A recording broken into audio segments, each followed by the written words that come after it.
The way Mark and I met could have been ripped straight from a rom-com, a chance encounter at a mutual friend's barbecue, complete with spilled drinks and awkward apologies. He was charming, with a quick wit that had me laughing despite myself. Before I knew it, we were inseparable, our love story unfolding with an ease that felt like destiny. Our wedding was a dream, a simple yet heartfelt ceremony surrounded by those we loved. Mark, with his career and finances on the rise, was the picture of success. His insistence on a prenuptial agreement was just another part of our planning, a practical step, he said, given our differing financial situations. I didn't mind. My love for him wasn't measured in dollars and cents. Carol, Mark's mother, was a tougher nut to crack. She looked at me like I was an unwelcome guest, her coldness stark against the warmth Mark and I shared. But love has a way of making you overlook the small stuff, and I was too happy to let her disapproval dampen my spirits. Even when we faced the heartbreaking news of Mark's infertility, my love didn't falter. If anything, it deepened. I threw myself into making our house a home, filling it with warmth and love, buying appliances and furniture with my own savings to create a cozy nest for us. But as the years passed, the warmth between us cooled, replaced by a chill I couldn't shake. Mark's demands grew, his once loving requests turning into cold commands. "Make sure breakfast is on the table before I leave, Jenna," he'd say, his voice void of the affection that used to lace his every word. And dinner? It had to be fresh, no matter how late I worked, as if my job at the Department of Health and Human Services was just a hobby compared to his high-flying career. I'd wake before dawn, bleary-eyed but determined to cook his breakfast. Then, after a long day's work, I'd rush home, racing against the clock to whip up a gourmet meal that might bring back the husband I once knew. But it was never enough. He took my efforts for granted, never once uttering a thank you, only reminding me that I should be grateful for the roof over my head, his roof. Our conversations, once filled with laughter and shared dreams, now were battlegrounds, his words cutting deeper each time. "This is my house, Jenna, don't forget that." He'd snap whenever I dared to suggest anything might be amiss. Each day, as I moved through our home, touching the pieces of our life I'd built with love and care, a thought began to take root in my mind. What if I were alone? The idea, once unthinkable, now felt like a bomb. My love for Mark had been replaced by a weary resignation, worn down by his indifference and coldness. One evening, as I sat at the kitchen table staring at the empty chair across from me, the realization hit me hard. I no longer recognized the man I had married, nor did I see the woman I had become in his reflection. The love that had once been my guiding light had faded, leaving behind a longing for peace, for a life where my efforts were seen, my presence valued. As I turned off the lights and headed to bed, the silence of the house a stark reminder of the distance between us, I couldn't help but wonder, would I be better off alone? The thought was a whisper in the dark, a question I wasn't quite ready to answer. But with each passing day, the whisper grew louder, a call to find myself again, to reclaim the life and love I deserved. Lately, it's like I'm living with a stranger, not the man I married. Mark's been on my case for everything. The house not being spotless, the dinners being too repetitive. It's like nothing I do is ever enough. I've been finding solace in solo trips to the mall, picking out new furniture and gadgets for our home, trying to fill the void with material things. But even that joy is fleeting when I come home to his coldness. It hit me hard when I realized Mark hadn't put a single penny into our joint account for months. All the expenses, mortgage, utilities, groceries, have been coming out of my paycheck. So one evening, I decided it was time to confront him. I waited until he was settled in his armchair, flipping through the channels, and I brought it up, trying to keep my voice steady. "Mark, We need to talk about the finances. You haven't contributed to the joint account in months. I've been covering everything, I said, hoping for some understanding, maybe even an apology. He barely glanced at me, his eyes still on the TV. And it's my house, you're just living in it. Why should I pay for your keep? He shot back, his words sharp as knives. I couldn't believe what I was hearing. Your keep, Mark? I'm your wife, not some tenant. I've been paying for everything, trying to make this house a home for both of us, I argued, feeling my temper rise. He snorted, a sound that made my skin crawl. Look, Jenna, you're making a big deal out of nothing. If you don't like it, maybe you should just leave. But we both know you've got nowhere to go, he said, turning back to his show. I was seething, hurt, and angry, but before I could respond, his phone rang. It was his mother, Carol. Jenna, you need to stop this nonsense and start showing some gratitude. Mark's been too good to you, and here you are acting like a freeloader. Carol's voice was like a slap in the face. I was so shocked I barely managed to grab the phone and hang up. I can't believe you and your mother calling me a freeloader in my own home, I said, my voice shaking with emotion. Mark just shrugged, unfazed.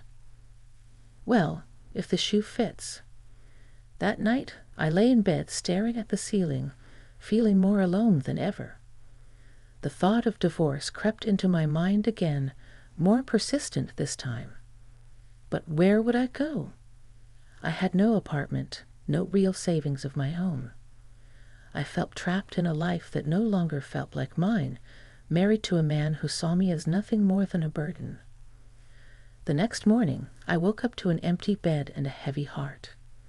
As I made my way through the silent house, every room echoed with the remnants of last night's fight.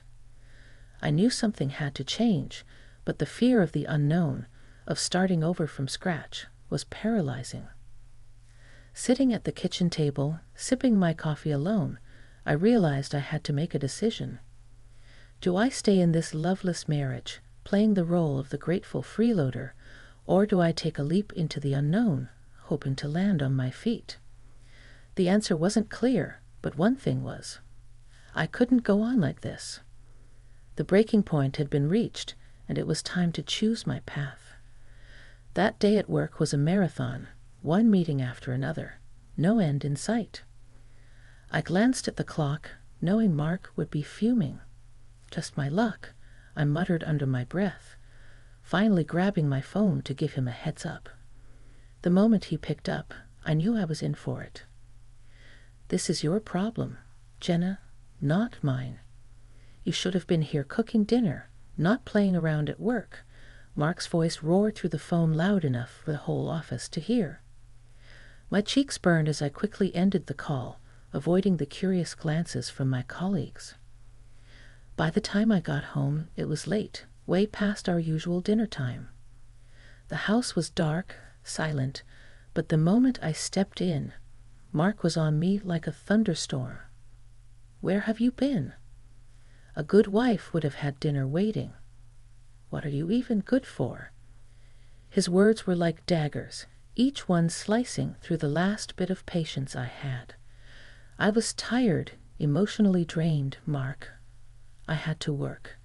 You know how important this project is? I tried to explain, but it was like talking to a wall. A bad wife and a terrible hostess. That's what you are, he continued, his voice reaching a pitch I'd never heard before. You know what? I've had enough. Pack your things and get out of my house. I stood there, shocked, as he shoved the divorce papers in my hands. You'll be homeless without me, he said with a cruel laugh. Something inside me snapped. All the years of bending backward for him, trying to be the perfect wife, vanished. Living in a shelter would be better than enduring one more day with you. I shot back, my voice steadier than I felt. Without another word, I signed the papers, my hand not shaking even a bit. I packed my things into a suitcase, the weight of my decision settling in as I looked around the house, our house. It no longer felt like home. It was just a building filled with broken promises and shattered dreams. I booked a room at a nearby hotel, a temporary refuge from a storm.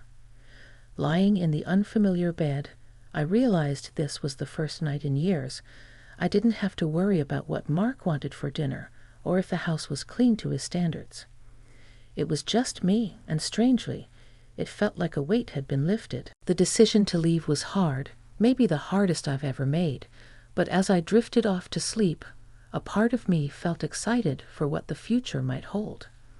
For the first time in a long time, I was in charge of my own destiny, no longer tied to someone who saw me as less. Tomorrow, I would start anew, and whatever challenges lay ahead, I was ready to face them head on. After the whirlwind of leaving Mark and finding myself in a hotel room, the reality of my situation began to sink in. It wasn't long before I got a call that would have once sent me spiraling. It was Carol, Mark's mom, her voice dripping with something like glee. "Jenna dear," she practically sang into the phone. I just heard the wonderful news. "My boy has finally come to his senses and divorced you. I'm popping champagne tonight. It's a celebration, dear. He made a huge mistake marrying you, and now it's corrected." Her words meant to wound barely scratched the surface. I was past caring what Carol thought. "Time will tell, Carol." "Time will tell," I replied calmly, a sense of detachment washing over me. A week of navigating through my new reality had passed when I decided to open up to my boss about everything. The burden of pretending everything was fine was too heavy to bear alone. I expected sympathy, maybe some understanding, but what I got was a lifeline. "Jenna, I'm so sorry you're going through this, but there might be something that can help," she said, her tone shifting from comfort to businesslike. "There's a municipal housing program designed for situations like yours. It offers affordable housing solutions to those in need. I think you should apply. I'll help you." Her offer was a beacon of hope in the overwhelming darkness I'd been navigating. With her guidance, I applied for the program, and to my surprise, I was accepted. The relief was immediate. It was like I could finally breathe again. Now I'm renting a small apartment. Modest, but mine. It's quiet, peaceful. A stark contrast to the life I left behind. There's no need to tiptoe around in the mornings. No ungrateful husband to cook for or clean up after. It's just me. And it feels liberating. Sitting in my new living room surrounded by boxes yet to be unpacked, I couldn't help but reflect on the journey that led me here. It's been tough, filled with moments of doubt and fear, but also moments of unexpected kindness and newfound strength.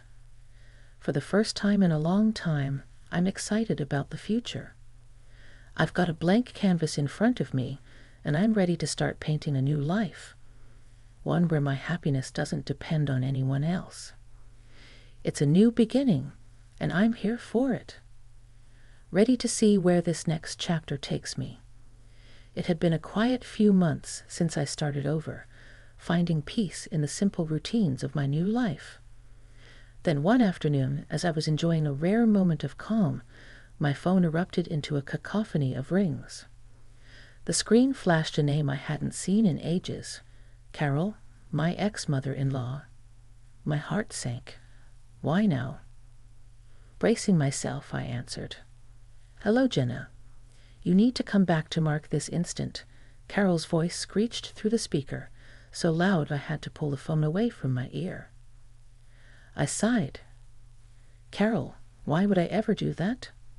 The question was rhetorical, more for myself than for her. "Because he's in trouble, that's why. That fool of a son of mine bought shares years back, took out loans, and now he's up to his neck in debt. It's a disaster, and you need to help him sort it out." Her voice was a mix of anger and desperation. I couldn't help but laugh. not out of amusement, but sheer disbelief. Help him, Carol. Do you remember the prenup? The one Mark was so eager to have.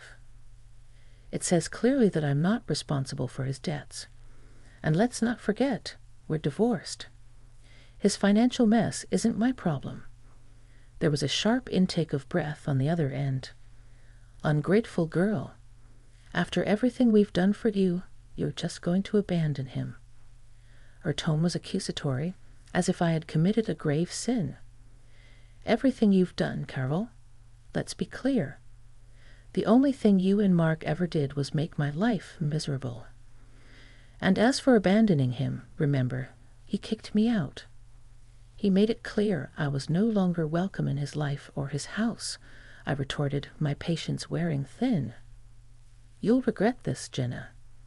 You think you're better off without him, but you're making a huge mistake, she spat out, her voice venomous. I took a deep breath, finding a calm I didn't know I had.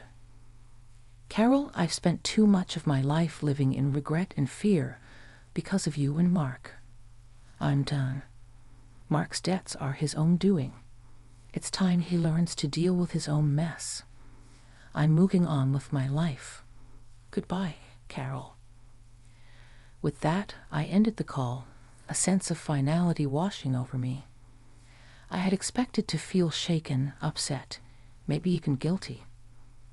But all I felt was relief. Standing up to Carol, making it clear that I was no longer part of their twisted family drama, felt like shedding a weight I'd been carrying for too long. Sitting back down, I let out a long breath I hadn't realized I'd been holding. The conversation with Carol, as unpleasant as it was, served as a stark reminder of how far I'd come. I had fought hard for my independence, my peace, and no amount of guilt-tripping could drag me back into that chaos. For the first time in what felt like forever, I felt truly free. Free from the expectations, the criticisms, the endless cycle of trying to please people who would never see my worth. I had found my strength, my voice, and I wasn't going to let anyone take that away from me again. As I looked around my small apartment, a sense of pride filled me. This was my space, my sanctuary, and my new beginning. I had survived the storm and come out stronger on the other side. And no call, no matter how unexpected or unwelcome, could change that. The next morning, I woke up with a resolve as clear as day. It was time to reclaim what was mine. I rummaged through my files until I found the receipts for all the items I had poured my money into over the years. The sleek dishwasher that made Mark's life easier, the washing machine we picked out together, though, let's be honest, I paid for, and the high-end coffee machine that became the centerpiece of many of his mornings. It wasn't just about the money. It was about the principle, about not letting my contributions be erased and taken for granted any longer. With a moving truck booked and a couple of strong helpers at my side, I went back to the house that was no longer a home. The door opened to an eerie silence, a stark contrast to the chaos of emotion swirling inside me. As the workers started loading up the truck, I couldn't help but feel a mix of satisfaction and sadness. Each piece of furniture, each appliance had a story, a memory attached to it. But as they say, you can't cling to the past if you want to move forward. Just as we were finishing up, my phone rang. I knew without looking who it was. Mark's name flashed on the screen, his call as predictable as it was unwanted. I answered, bracing myself for the storm. "Where the hell is all my stuff?" he bellowed, skipping any pretense of a greeting. "Your stuff?" I couldn't help the incredulous laugh that escaped me. "You mean the things I bought with my money? I've taken them back, Mark, according to our prenup. I have every right to." His curses and insults flew fast and furious, a torrent of anger that once would have cowed me but not anymore. "Listen, Mark," I cut in, my voice steady. "I wish you the best, truly, but this is where our paths diverge for good." And with that, I hung up and blocked his number, a symbolic gesture of cutting the final tie that bound me to a life that no longer served me. As the moving truck drove away, my heart felt lighter than it had in years. This wasn't just about reclaiming my possessions. It was about reclaiming my life, my independence, and my self-worth. I knew there would be challenges ahead, but for the first time in a long time, I felt ready to face them head-on my own terms. 6 months down the line, life had taken a turn I hardly dared dream of.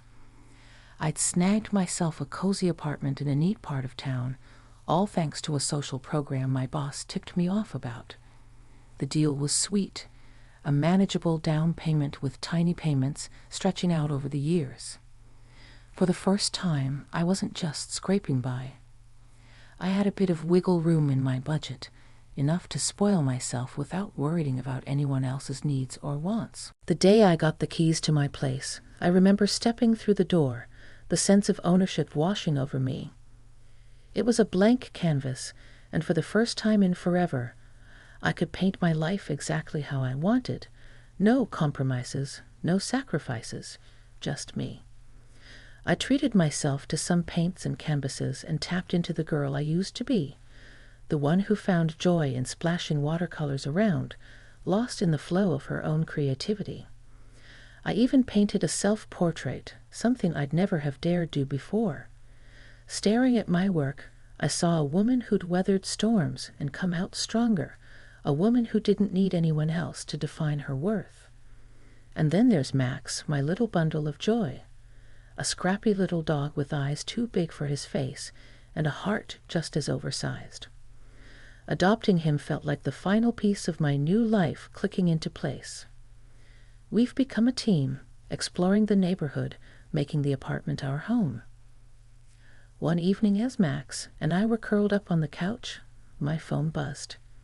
It was a text from a friend I hadn't seen since the divorce. "Heard you're doing well. Coffee sometime?" I smiled, typing out a reply. "Yeah, like's good.